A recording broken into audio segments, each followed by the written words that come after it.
Hello friends, this is Akash Misar here and welcome back to YouTube channel that is Mechanical Engineering Make Easy. In that this is sixth lecture of strength of material and we are going to discuss the very brief topic that is nothing but Bossinger's effect. After that we will look some concept of true stress, true strain, nominal strain, and after that we will look some properties like strength, toughness, resilience, etc., which some limited properties, 5 to 10 properties I am going to discuss, which are important for our SOM point of view, strength of materials point of view. Okay, so let's begin.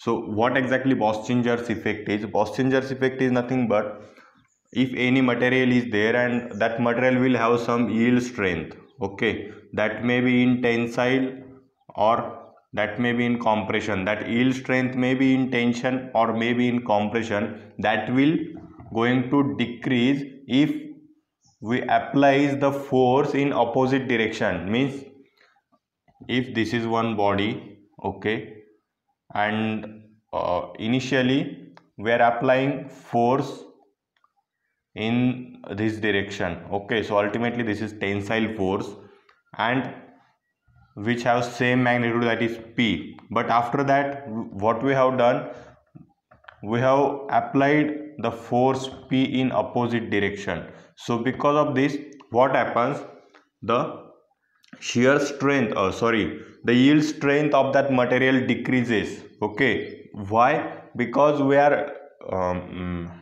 changing the direction and that direction is opposite to previous direction. So because of this what happens, that yield strength in tension or compression that will decrease. And why it is decreased? Because there is inelastic or plastic deformation occurs because of the reverse of direction of that force. That's why this is known as Bossinger's effect. What exactly it is? Yield strength decreases because of application of force or load in opposite direction, which causes inelastic or plastic deformation. Okay, this is nothing but Bossinger's effect. So in your words you can note down the statement. Then I will move towards next topic. And next topic for today's lecture is nothing but relation between true stress and nominal stress. Okay, relation between true stress and nominal stress. So what is the formula for nominal stress? That is force upon original area. This is nothing but nominal stress, and which we take for all the calculations for means we can say the engineering stress is nothing but nominal stress, that is nothing but actual force upon original cross section area. And what exactly true stress is? True stress is nothing but force will be actual but the instantaneous cross sectional area.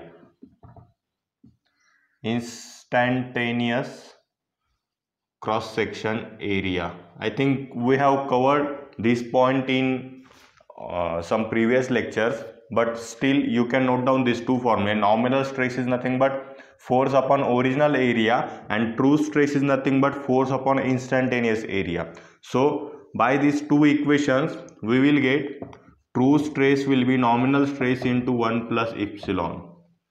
Okay, so what is the for this epsilon? Epsilon is nothing but nominal strain.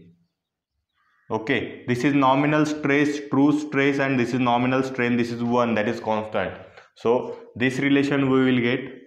So note down this relation. This relation is too much important for our GATE point of view and study point of view also.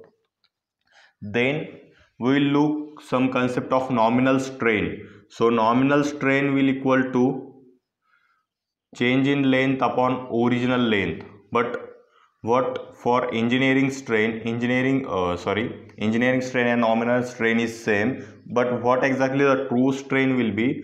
True strain will be summation of change in length to the length. That length will be instantaneous length, okay, not directly original length. That's why I am denoting it by small l. So this is true strain, this is nominal strain. So from these two equations we will get one relation, and that is nothing but true strain will equal to ln of true strain will equal to ln of 1 plus epsilon.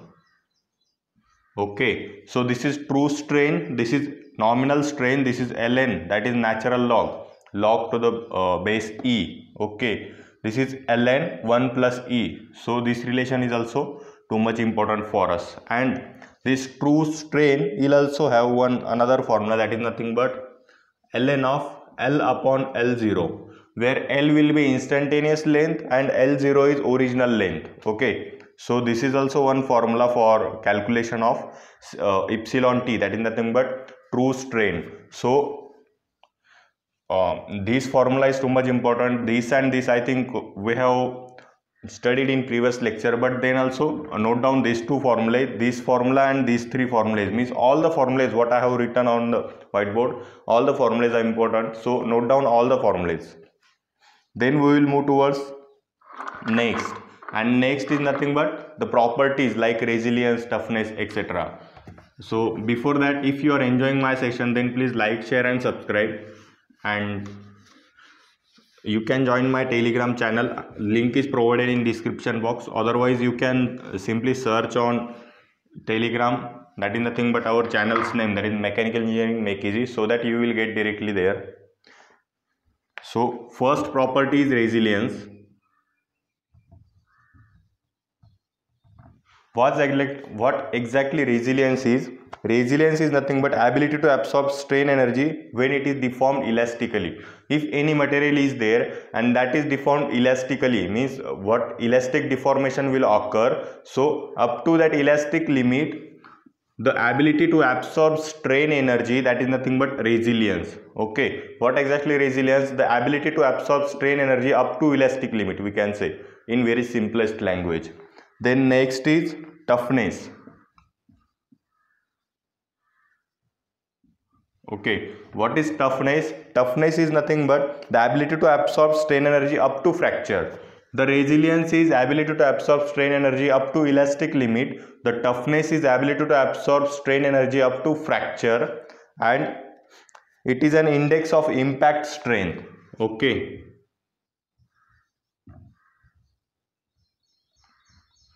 The property of material, that is impact strength, it is calculated with the help of toughness. What exactly toughness of that material, depending on that the impact strength will vary. That's why the toughness is index of impact strength, and it is the ability to absorb strain energy up to fracture. Then we will look another property, that is hardness. What is hardness? Hardness is nothing but the resistance to penetration of any another material which is harder than this material. Okay, what exactly hardness is? Hardness is nothing but a resistance to penetration of another harder material. Resistance to penetration means if this is our material and one another material, and that is penetrated up to this point. Okay, so that is resisted to penetrate from this point to another point. So this is the hardness, we can say in very simplest language. Okay, resistance to penetration, that is nothing but hardness. Then next is fatigue strength. What is fatigue strength? Fatigue strength is nothing but resistance against cyclic load. Fatigue strength. Fatigue, the name itself says us that is nothing but fatigue means the cyclic load will be there ultimately, and fatigue strength means resistance against cyclic load. That is nothing but fatigue strength. Then next is endurance limit. It is also too much important parameter, that is nothing but endurance limit. So what exactly endurance limit is? The stress level up to the specimen to withstand the cyclic load without failure. Okay, endurance limit is nothing but stress limit up to which the material of that material will not going to fail for cyclic loading. Okay, if there is cyclic loading, and then what will be the maximum value of stress that can be withstand by that material, that is nothing but endurance limit, and another name is nothing but fatigue limit. The another name for endurance limit is nothing but fatigue limit. Then next is tenacity. It is also one property of material, and that is nothing but maximum tensile strength. Tenacity is nothing but, tenacity denotes the maximum tensile strength of that material, which is called as tenacity. Then next is ductility.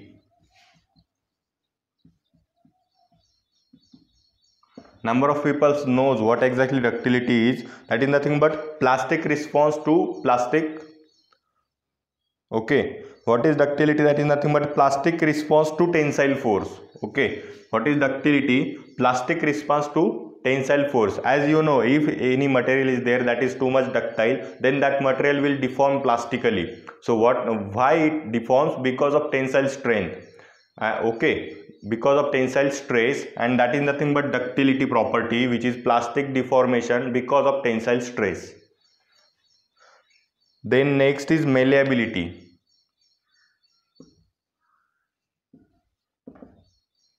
Malleability, it is also important property, and that is nothing but plastic response to compressive force.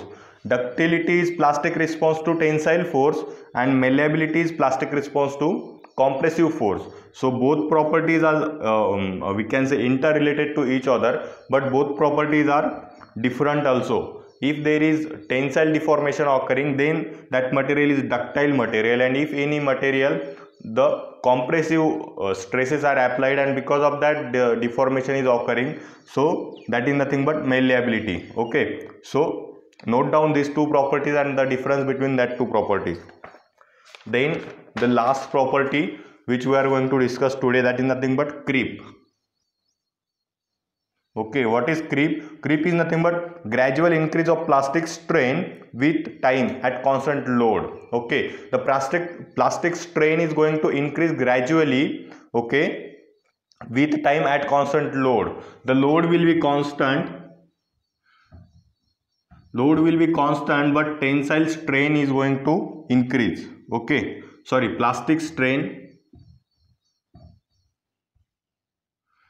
is going to increase with time. So this is nothing but creep. This is the property of material which is known as creep. So gradual increase of plastic strain with constant load and with time, that is nothing but creep. So we have discussed resilience, toughness, hardness, fatigue strength, endurance limit, tenacity, ductility, malleability, and creep. So these all properties are too much important for us. That's why we have discussed. Material have a number of properties, but as our SOM point of view, these properties are important. That's why I have discussed only these properties. In future we will may come with another properties also, but before that just focus on these properties. And now we will move towards our last topic of this lecture, that is nothing but bonus point. So if you are enjoying my session, then please like, share and subscribe. Yes, so bonus point of today's lecture is too much important, because in case of bonus point I am going to discuss two very important terms, that is nothing but modulus of rigidity and bulk modulus. So modulus of rigidity, which is denoted by G, which is equal to shear stress upon shear strain. Okay, shear stress upon shear strain, this is shear stress upon this is shear strain. This is nothing but modulus of rigidity.